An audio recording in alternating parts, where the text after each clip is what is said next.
¿Culpables de la crisis? Congreso de Estados Unidos admite fracaso de las sanciones en Venezuela. Quieren plata en la cartera. Fede Cámaras pide cambio en el modelo de remuneración de los venezolanos. La brecha entre el sector público y privado es cada vez más miserable. Rumbo al Darién.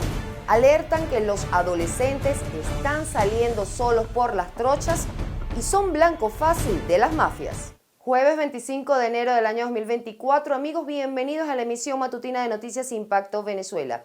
Les saluda Mildred Manrique. Es momento de hacer un recorrido por lo que ha sido noticia en las últimas horas. No se despeguen de nuestra pantalla.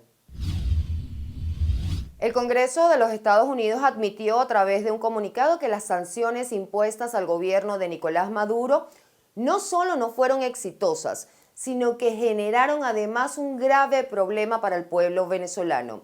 Algunos congresistas sostienen que estas medidas fallaron en el objetivo de desalojar del poder a Maduro. Taitir Calderón nos comenta.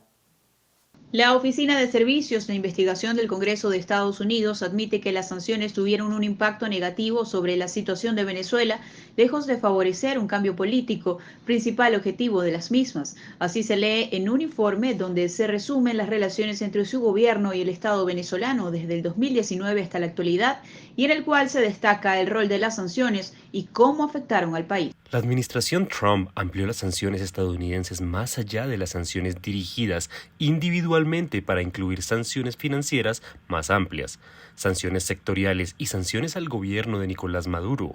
Esas sanciones no logran desalojar a Maduro y contribuyen a una crisis económica en el país que ha provocado la huida de 7,7 millones de venezolanos. Como resultado, el informe de 54 páginas devela que las sanciones contribuyeron a una caída más pronunciada de la economía venezolana.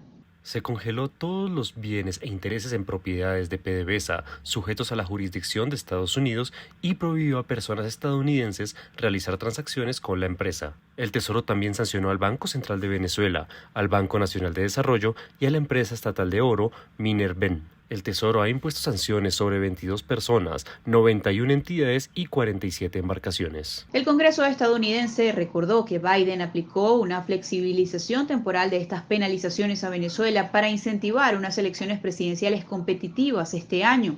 Sin embargo, hasta ahora el gobierno venezolano ha continuado impidiendo que la ganadora de las primarias de la oposición, María Corina Machado, se postule. Reiteran además que esta flexibilización tiene un tiempo estipulado por un periodo de 6 meses, desde octubre hasta abril del presente año. En caso de no cumplir con las pautas establecidas, estas medidas podrían ser cambiadas y no renovar las licencias otorgadas. Sin embargo, durante la noche de este miércoles, el número 2 del chavismo, Diosdado Cabello, afirmó que la oposición está creando un lobby internacional para que el presidente de Estados Unidos, Joe Biden, reimponga sanciones el próximo 18 de abril. A los venezolanos, a las venezolanas. Eso lo ha pedido la oposición venezolana. Ha pedido sanciones, bloqueos que impidieron la compra de medicinas, que impidieron la compra de alimentos, nos robaron nuestros activos en el mundo entero, siguen robándonos nuestros activos. El oro del pueblo de Venezuela se lo robaron en complicidad los lacayos aquí en Venezuela y las potencias extranjeras con el imperialismo norteamericano al frente. Taitir Calderón, Somos Impacto Venezuela. Llegó el momento de nuestra pregunta del día. Recuerden que diariamente la publicamos en todas nuestras plataformas digitales para conocer sus opiniones y por supuesto leer sus comentarios. La de hoy está relacionada a lo siguiente. El Congreso de los Estados Unidos admitió que las sanciones impuestas a la administración de Nicolás Maduro generaron una grave crisis en el país. Entonces, ¿crees que Venezuela podría encaminarse hacia el crecimiento económico si Joe Biden levanta estas medidas? A pesar de los acercamientos entre Fede Cámaras y el gobierno nacional, diversos representantes del sector privado condenan el modelo de remuneración salarial de Nicolás Maduro con ajustes en bonificaciones que son insuficientes para acceder siquiera a productos básicos. Y lo peor de todo es que no hay incidencia en las prestaciones sociales. Joan Álvarez con el informe. La principal representación empresarial del país se ha mostrado crítica ante la falta de ajuste de salarios por parte de Nicolás Maduro, pese a los cuestionamientos que han recibido por el acercamiento con altos funcionarios del gobierno, que aparentemente no han generado resultados positivos, ya que Venezuela se mantiene con los ingresos más bajos del continente. El modelo de remuneración que tienen los trabajadores hoy en día, la estructura remunerativa del país, no sirve, tiene que cambiarse. Si todo es el mismo efecto que estamos viendo de que al final todo va vía bonos, es porque la estructura de remuneración no va de acuerdo a la realidad económica del país. El representante gremial del sector empresarial aseguró que la política de bonificación del gobierno no tiene impacto inmediato en el bolsillo de los venezolanos, por lo que el ajuste de bonificación de apenas $30 anunciado por Maduro no significa nada ante la crisis económica que atraviesa el país. La expectativa de la gente es tener más plata en la cartera, no es tener la plata futuro en unas prestaciones que se las come la inflación terriblemente y al final quedan los trabajadores desbancados. Lo que tenemos que buscar es un modelo en que los trabajadores del país, el ingreso del venezolano aumente inmediatamente. Fede Cámaras también aseguró que durante el tercer trimestre del año 2023 se registró una caída importante de la actividad comercial del país debido a, entre otras cosas, la falta de financiamiento desde el sector bancario, por lo que es necesario la búsqueda de financiamiento internacional pese a las dogmas ideológicas del chavismo. Necesitamos que venga financiamiento externo del país. Necesitamos que los organismos multilaterales, como el Banco Mundial, como el Fondo Monetario Internacional, como todas estas instituciones que hay en el mundo, también puedan volver a prestar a Venezuela, tanto al sector público como al sector privado. Los representantes gremiales sostienen que para el presente año pudiera generarse un crecimiento de la actividad económica de hasta 10% en el sector privado si se toman las medidas económicas correctas y si se amplía la flexibilización de sanciones que están sujetas al cumplimiento de compromisos políticos en las negociaciones entre gobierno y oposición. Desde Caracas, Joan Álvarez, Somos Impacto Venezuela. Y precisamente la brecha salarial sigue siendo una realidad constante en la crisis económica del país, en la que los trabajadores del sector privado devengan altos sueldos y en dólares, mientras que en la administración pública los salarios los disfrazan con bonos. Génesis Pérez nos amplía. Para los trabajadores del sector privado, 2023 cerró con una remuneración salarial superior a la que percibe el sector público, lo que ayuda a aminorar un poco más la crisis económica. De acuerdo a datos proporcionados por el Observatorio Venezolano de Finanzas, el pago para trabajadores de este sector superó en promedio los $200 mensuales en comparación a lo que estipula el sueldo legal, que se sitúa en $3,6 al mes. Esto representó un aumento nominal del 50%. La cifra aumenta hasta cargos gerenciales que alcanzan casi los $500. La remuneración promedio en Venezuela al cierre de 2023 alcanzó a $202, cifra esta muy superior a los $40 que devengaron los trabajadores del sector público. Estamos hablando de una brecha salarial significativa.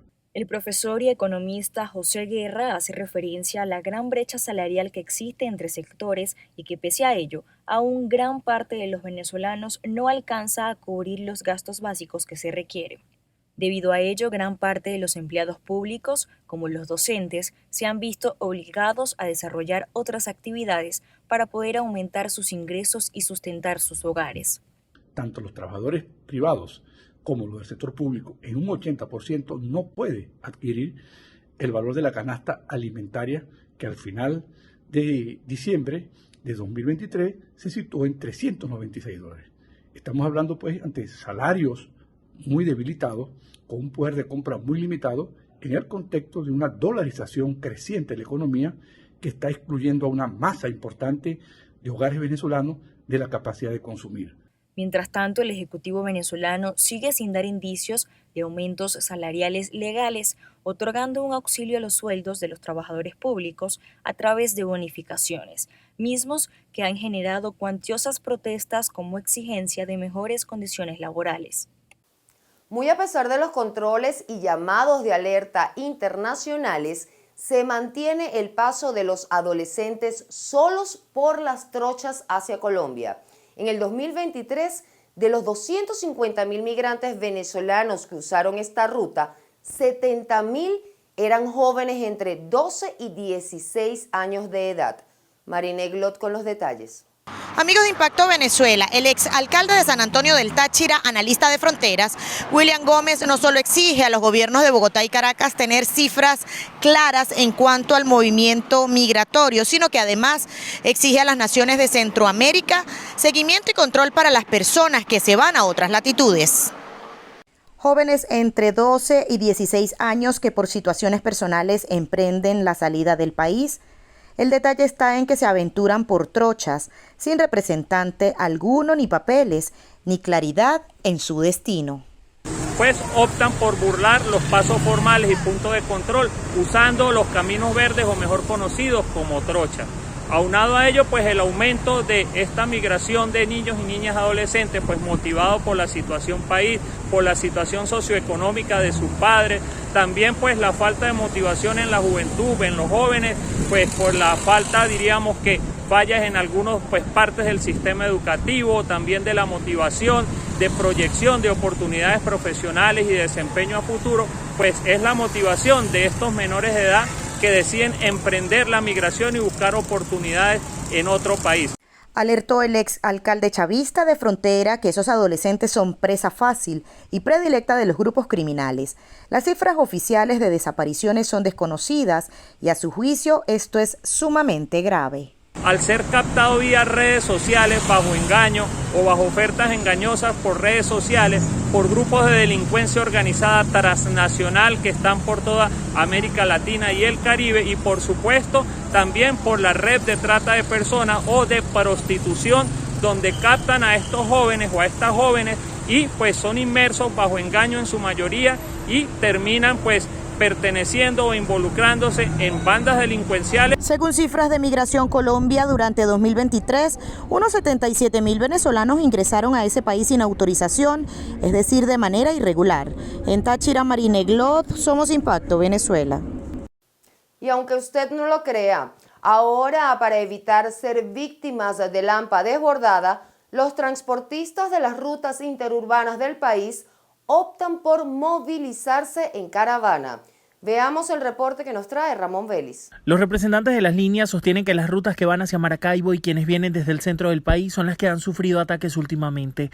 Ante esto aseguran que muchos conductores han optado por irse en grupos para evitar ser tocados por los famosos migueleros, quienes están operando actualmente en las carreteras. Cada vez que tenemos que venirnos, no podemos andar solo por ahí en la noche y de día, porque en la Alcabala nos paran y nos mandan amontonados con un poco de carro. Lo mismo está pasando en la Lara Zulia con los patinadores, porque ahí tenemos unos patinadores que son finos para llegar por detrás, abrir los maleteros. Los transportistas ante esta situación piden mayor control a las autoridades con seguridad vial debido a los incidentes que se han registrado con otras líneas. Están cobrando un peaje que está costoso y deberían de por lo menos mantener vías limpias y con viales, por si acaso de algo de alguien que se espiche, que se accidente, no lo vayan a robar porque está peligrosa la vía. Nada, que el gobierno tiene que buscar el correctivo al problema porque cada día las cosas para nosotros y para el usuario, para cualquier ciudadano, es peor todos los días. Debido al aumento de la delincuencia en las calles de Venezuela, en algunos terminales se ha prohibido que los transportistas circulen en horas nocturnas para evitar ser atracados por estos amigos de lo ajeno. Para Impacto Venezuela, Ramón Vélez. Hoy Brasilia será escenario de un encuentro entre los cancilleres de Venezuela, Iván Gil, y de Guyana, Hugh Hilton, en medio de crecientes tensiones por la pelea territorial sobre el Esequibo. Les contamos. El canciller venezolano Iván Gil arribó a la ciudad de Brasilia, en Brasil, para reunirse con su homólogo de Guyana, Hugh Taft, y trazar una hoja de ruta que permita lograr un entendimiento con dicho país sobre el reclamo legítimo del territorio de la Guayana Esequiba.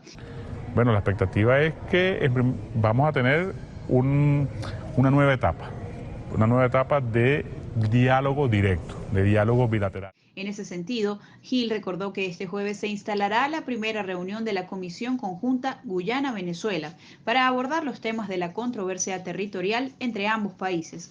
Aprovechó la oportunidad para agradecer al gobierno del presidente Luis Ignacio Lula da Silva por acoger esta primera reunión, en donde también estarán presentes representantes de la Comunidad del Caribe y representantes de la Comunidad de Estados Latinoamericanos y Caribeños, CELAC. Dijo que la idea es poder definir los pasos a seguir entre Guyana y Venezuela para tratar esta controversia de manera bilateral y diplomática, donde no participen terceros, y alejar la posibilidad de vincular potencias militares extranjeras y encauzar dicho planteamiento anclado al derecho internacional. Hoy en Colombia en vivo. El país está conmocionado en medio de varios incendios que se vienen registrando no solamente en Colombia, sino en varias regiones del país. Pasaron de 4 a 21 con temperaturas récord por el fenómeno El Niño.